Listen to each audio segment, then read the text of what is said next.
भाई हंसतनी तो बादर फाट जाता। गजब का मुस्कान बा। वही लय में ले चले का।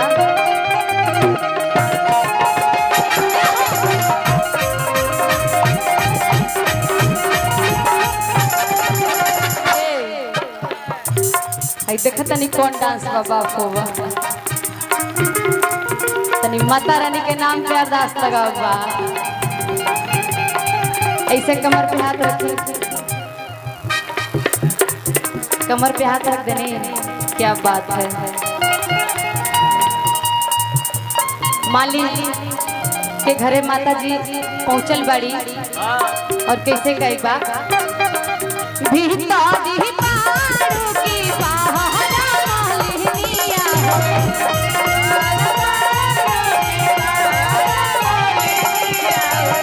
चलिए हाथ रखें।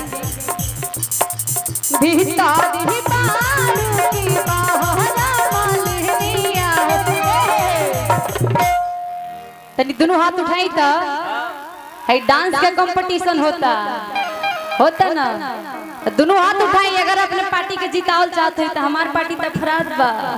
बोल सच्चे दरबार की। कहीं अपने लोग से हाथ उठावे के ना ना दोनों हाथ उठा के कहेगा और ताली बजा के हाला करके कि भीतर ही बारू की बहरा महलिया।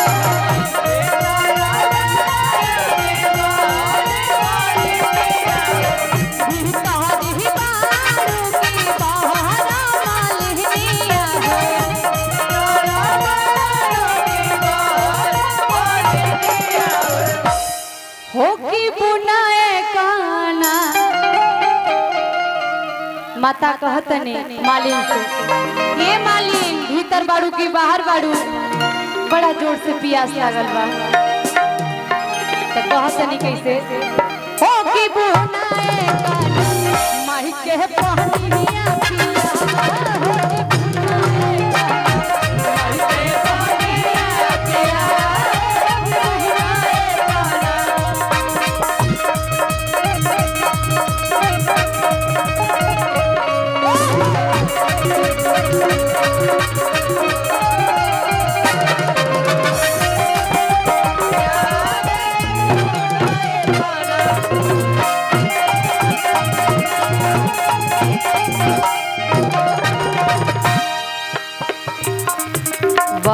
क्या बात है। भैया भैया भैया ये हम चाहो कि जागरण में हमार माई बहन सभे जुटल बा। अच्छा बड़ा भाग्य से भैया ये दिन मिलल बा। सोची ये समय पे कोई गाचा पियत हुई, लेकिन आज हमनी के जगदम्बा मैया के दरबार में बनी जाए। भैया तू लाजाम मत, अब तारा से ही चाह कि तनी तू हमारा मतारी बहन के बीच में चल जा और रउआ मंचे पे रहो। रउआ मंच पे डांस करे के बाद एकरा के पढ़ दी। मैं आपके साथ संगत कर चुका हूँ विपिन बिहारी के साथ, अशोक सिंह पटना, नवादा मोड़, डॉक्टर सरोज। आई चल दोनों हाथ आप लोग उठाइए। तो बहुत भाग्य का दिन है कि आप लोग के बीच में आज मुझे आने का मौका मिला है। हम चाहेंगे कि जो भी मेरी माताएं बहनें हैं हाथ उठा ले। जो जिसको डांस करने का मेरे साथ अच्छा लगे वो उठ के डांस कर सकता है। कौन है डांस करने के लिए? हम भी डांस करेंगे, आप भी कीजिए।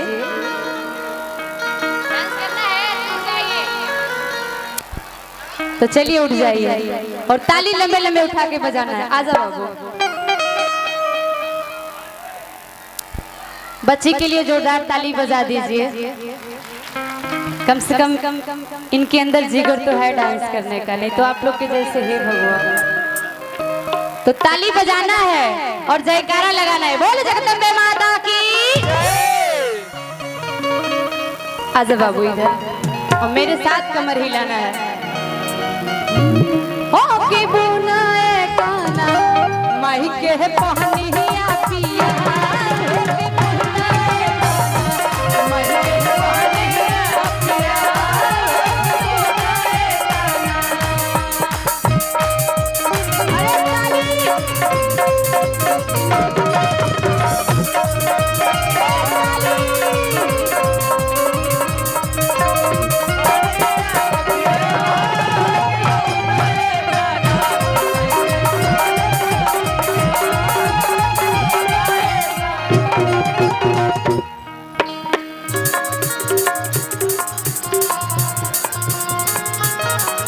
देखी दादी के नाम पे ताली बजा दी।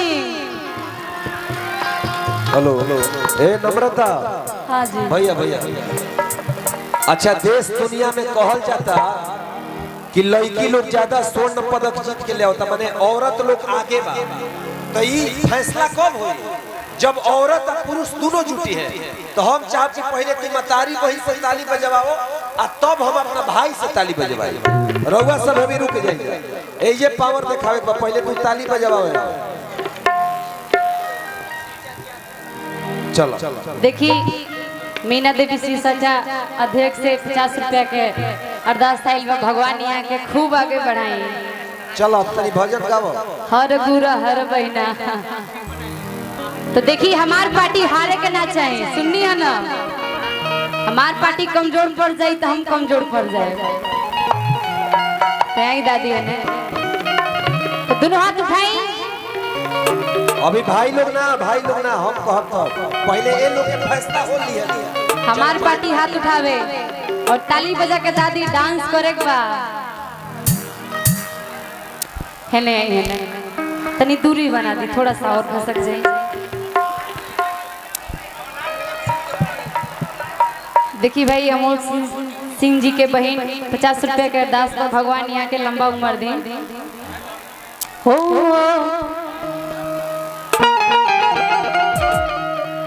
कि बुनाए काना मालिक कैसे कहतड़ी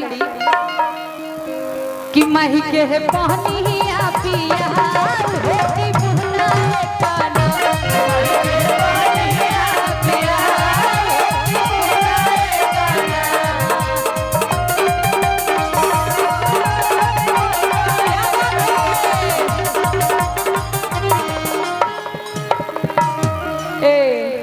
ना ना ना ना उठी उठी। माता जी का कहतनी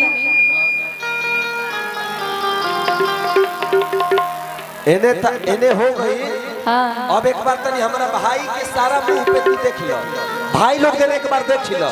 अब भाई हमार सब ताली बजाई है। आई जे पावर दिखा देबे तनी गड़गड़ा देबे के बाद। ए नम्रता हाँ काम में लगा रहा।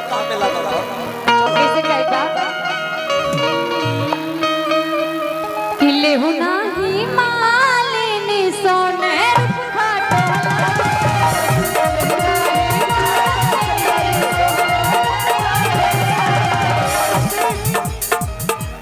क्या बात है। ये हमारा ना ना ना जय हो। क्या बात है।